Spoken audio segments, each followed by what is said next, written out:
ಮೊದಲನೇ ಪ್ರಶ್ನೆ ಹೀಗಿದೆ ಸ್ನೇಹಿತರೆ, ಕನ್ನಡದಲ್ಲಿ ದ್ವಿವಚನವಿದೆ ಎಂದು ಹೇಳಿದ ಕವಿ ಯಾರು?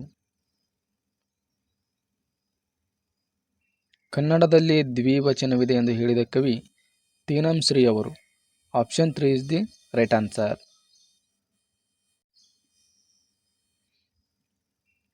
ಚಿತ್ತವಿಲ್ಲದ ಗುಡಿಯ ಸುತ್ತಿದಡೆ ಫಲವೇನು ಎಂದು ಹೇಳಿದ ಕವಿ ಯಾರು?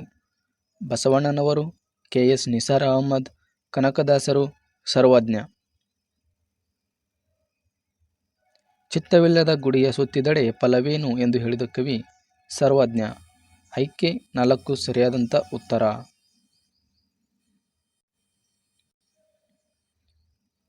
ಹಸಿವಾದೊಡೆ ಕೆರೆ ಹಳ್ಳ ಬಾವಿಗಳುಂಟು ಎಂದು ಹೇಳಿದವರು ಯಾರು? ಅಕ್ಕಮಹಾದೇವಿ, ಅಲ್ಲಮಪ್ರಭು, ಆಂಡಯ್ಯ, ಅತ್ತಿಮಬ್ಬೆ. ಹಸಿವಾದೊಡೆ ಕೆರೆ ಹಳ್ಳ ಬಾವಿಗಳುಂಟು ಎಂದು ಹೇಳಿದವರು ಅಕ್ಕಮಹಾದೇವಿ. ಆಯ್ಕೆ 1 ಸರಿಯಾದಂಥ ಉತ್ತರ. ಕಳ್ಳ ಎನ್ನುವುದರ ಸ್ತ್ರೀಲಿಂಗ ತದ್ದಿತಾಂತ ನಾಮಪದದ ರೂಪ ಯಾವುದು? ಕಳ್ಳ ಎನ್ನುವುದರ ಸ್ತ್ರೀಲಿಂಗ ತದ್ದಿತಾಂತ ನಾಮಪದದ ರೂಪ ಕಳ್ಳೆ ಅಂತಕ್ಕಂಥದ್ದು ಸರಿಯಾದಂಥ ಉತ್ತರ. ಆಯ್ಕೆ 1. ವರ್ತಮಾನ ಕೃದಂತಕ್ಕೆ ಉದಾಹರಣೆ ಯಾವುದು? ತಿನ್ನುವ, ತಿಂದ, ತಿನ್ನುತ್ತ, ತಿನ್ನದ. ವರ್ತಮಾನ ಕೃದಂತಕ್ಕೆ ಉದಾಹರಣೆ ತಿನ್ನುವ. ಆಯ್ಕೆ 1 ಸರಿಯಾದಂಥ ಉತ್ತರ. ಕನ್ನಡ ವರ್ಣಮಾಲೆಯಲ್ಲಿನ ಮಹಾಪ್ರಾಣಗಳ ಸಂಖ್ಯೆ ಎಷ್ಟು? ಕನ್ನಡ ವರ್ಣಮಾಲೆಯಲ್ಲಿನ ಮಹಾಪ್ರಾಣಗಳ ಸಂಖ್ಯೆ 10. ಆಯ್ಕೆ 1 ಸರಿಯಾದಂಥ ಉತ್ತರ. ಅಜ್ಜ ಎನ್ನುವುದರ ತತ್ಸಮ ರೂಪ ಯಾವುದು? ಅಜ್ಞ, ಆರಾಮ, ಆರ್ಯ, ಆರ್ಗುಲ. ಅಜ್ಜ ಎನ್ನುವುದರ ತತ್ಸಮ ರೂಪ ಆರ್ಯ. ಆಯ್ಕೆ 3 ಸರಿಯಾದಂಥ ಉತ್ತರವಾಗಿದೆ. ಗುಲಾಬಿ ಯಾವ ಭಾಷೆಯ ಪದವಾಗಿದೆ? English, Portuguese, Kannada, Urdu. ಗುಲಾಬಿ ಪೋರ್ಚುಗೀಸ್ ಭಾಷೆಯ ಪದವಾಗಿದೆ. ಆಯ್ಕೆ 2 ಸರಿಯಾದಂಥ ಉತ್ತರ. ಗುಂಪಿಗೆ ಸೇರದ ಪದ ಯಾವುದು? ಗಡಗಡನೆ, ಊರೂರು, ಸರಸರನೆ, ಗರಗರ.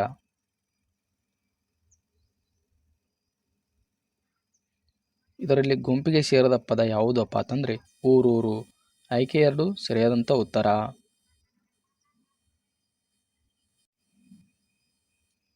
ಬೆಟ್ಟದಾವರೆ ಈ ಪದದಲ್ಲಿರುವ ಸಂಧಿ ಯಾವುದು?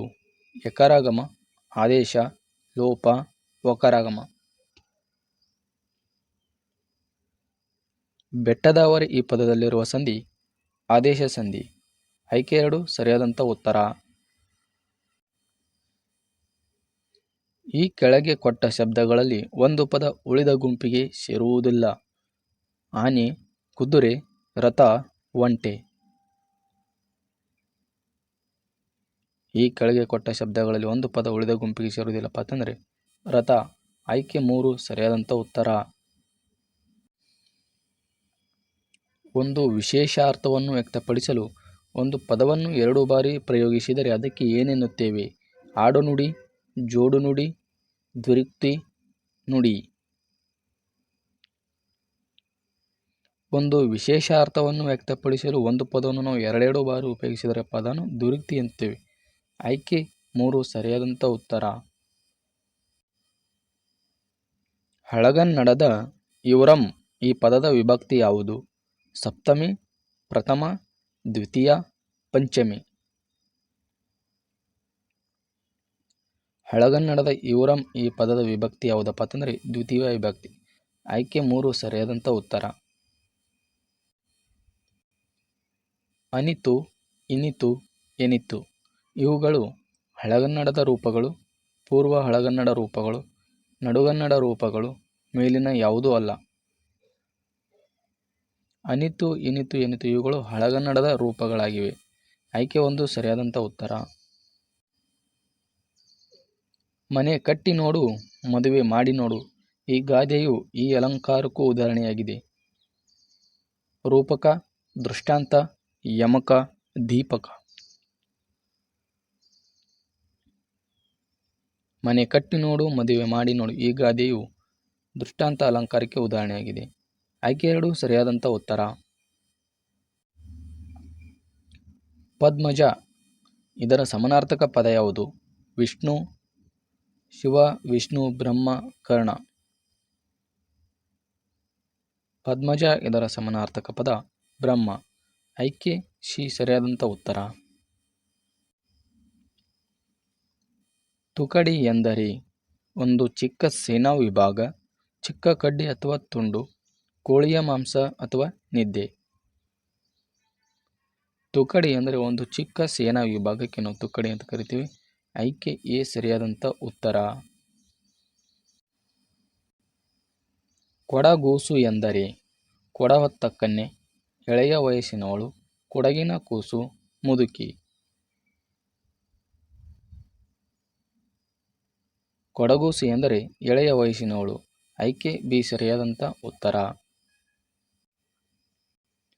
ಉರುಳುತ್ತಿವೆ ಎಂಬುದು ಕೃದಂತನಾಮ, ಅಪೂರ್ಣ ವರ್ತಮಾನ, ಪೂರ್ಣ ವರ್ತಮಾನ, ಅಪೂರ್ಣ ಭೂತಕಾಲ.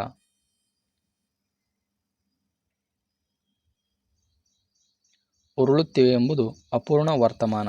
ಆಯ್ಕೆ ಬಿ ಸರಿಯಾದಂಥ ಉತ್ತರ.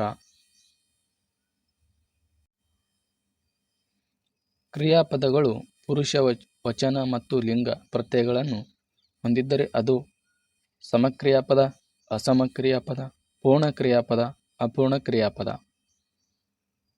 ಕ್ರಿಯಾಪದಗಳು ಪುರುಷ ವಚನ ಮತ್ತು ಲಿಂಗ ಪ್ರತ್ಯಯಗಳನ್ನು ಹೊಂದಿದ್ದರೆ ಅದು ಪೂರ್ಣ ಕ್ರಿಯಾಪದವಾಗಿರುತ್ತೆ. ಆಯ್ಕೆ ಸಿ ಸರಿಯಾದಂಥ ಉತ್ತರ. ಇದು ಭವಿಷ್ಯತ್ ಕಾಲದ ವಾಕ್ಯವಾಗಿದೆ. ಮಕ್ಕಳು ಶಾಲೆಗೆ ಹೋಗುವರು, ಮಕ್ಕಳು ಶಾಲೆಗೆ ಹೋದರು, ಮಕ್ಕಳು ಶಾಲೆಗೆ ಹೋಗುತ್ತಾರೆ, ಮಕ್ಕಳು ಶಾಲೆಗೆ ಹೋಗರು. ಮಕ್ಕಳು ಶಾಲೆಗೆ ಹೋಗುವರು ಇದು ಭವಿಷ್ಯತ್ ಕಾಲದ ವಾಕ್ಯವಾಗಿದೆ. ಆಯ್ಕೆ ಎ ಸರಿಯಾದಂಥ ಉತ್ತರ.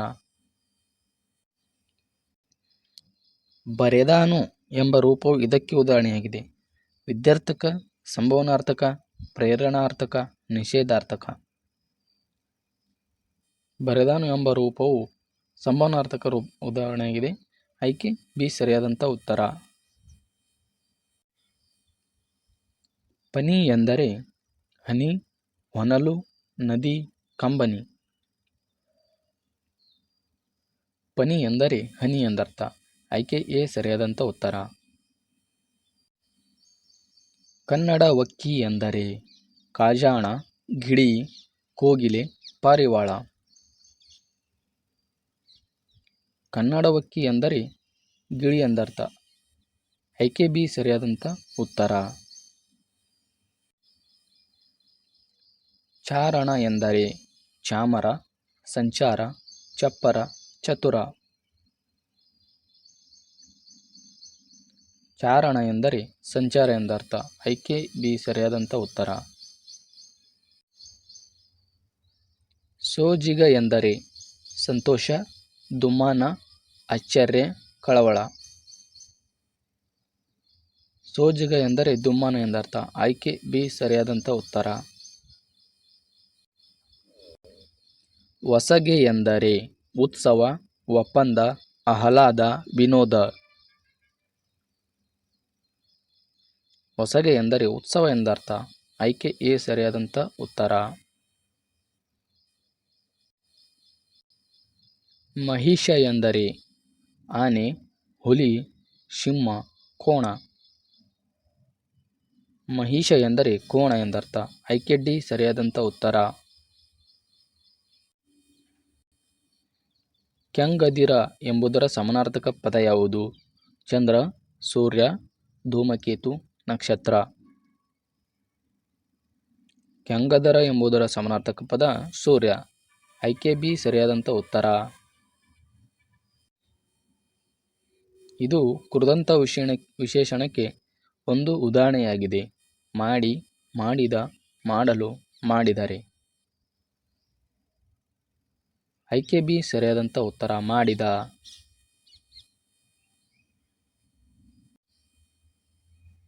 ಕನ್ನಡಿಸು ಎಂಬುದು ಧಾತು, ಮೂಲಧಾತು, ಸಾಧಿತ ಧಾತು ಯಾವುದೂ ಅಲ್ಲ. ಕನ್ನಡಿಸು ಎಂಬುದು ಮೂಲಧಾತು. ಆಯ್ಕೆ ಬಿ ಸರಿಯಾದಂಥ ಉತ್ತರ. ಸಾಪೇಕ್ಷ ಕ್ರಿಯಾಪದವನ್ನು ಒಳಗೊಂಡ ವಾಕ್ಯ ಇದು. ಗಿರಿಜಾ ತಬಲಾ ಬಾರಿಸಿದಳು, ಅಣ್ಣಂದಿರು ಊರಿಗೆ ಹೋದರು, ಮಗು ಕುಣಿಯುತ್ತಾ ಬೀದಿಗೆ ಓಡಿತು, ಅವನು ಮಹಾ ಕೆಲಸಗಳ್ಳ. ಸಾಪೇಕ್ಷ ಕ್ರಿಯಾಪದವನ್ನು ಒಳಗೊಂಡ ವಾಕ್ಯ ಯಾವುದಪ್ಪ ಅಂತಂದ್ರೆ ಮಗು ಕುಣಿಯುತ್ತಾ ಬೀದಿಗೆ ಓಡಿತು ಅಂತಕ್ಕಂಥದ್ದು. ಆಯ್ಕೆ ಸಿ ಸರಿಯಾದಂಥ ಉತ್ತರ. ಇದು ಕ್ರಿಯೆಯು ನಡೆಯುತ್ತಾ ಇರುವುದನ್ನು ಹೇಳುವ ವಾಕ್ಯವಾಗಿದೆ. ನಾಯಿ ಓಡುತ್ತದೆ, ನಾಯಿ ಓಡುವುದಿಲ್ಲ, ನಾಯಿಯು ಓಡಾಡುತ್ತಾ ಇರಬೇಕು, ನಾಯಿ ಓಡುತ್ತಿದೆ. ಇದು ಕ್ರಿಯೆಯು ನಡೆಯುತ್ತಾ ಇರುವುದನ್ನು ಹೇಳುವ ವಾಕ್ಯ ಅಂದರೆ ನಾಯಿ ಓಡುತ್ತಿದೆ. ಆಯ್ಕೆ ಡಿ ಸರಿಯಾದಂಥ ಉತ್ತರ. ಇದು ನಿಷೇಧಾರ್ಥಕ ಕ್ರಿಯಾರೂಪವಾಗಿದೆ. ಓದಲು, ಓದನು, ಓದುವನು, ಓದುತ್ತಾನೆ.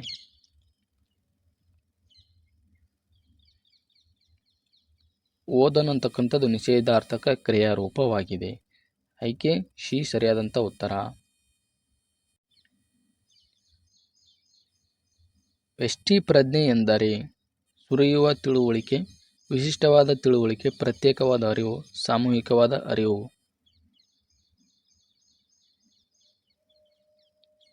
ಪ್ರತ್ಯೇಕವಾದ ಅರಿವು.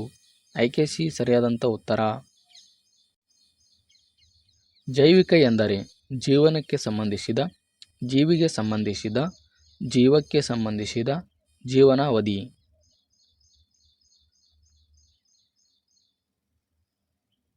ಜೈವಿಕ ಎಂದರೆ ಜೀವಿಗೆ ಸಂಬಂಧಿಸಿದ. ಆಯ್ಕೆ ಬಿ ಸರಿಯಾದಂಥ ಉತ್ತರ. ಪುಲ್ಲು ಒಡಿಗ. ಪುಲ್ಲು ಒಡಿಗ ಎಂದರೆ ಹುಲ್ಲು ಮಾರುವವನು, ಹುಲ್ಲು ಹೊರುವವನು, ಹೂವು ಮಾರುವವನು, ಮನ್ಮಥ.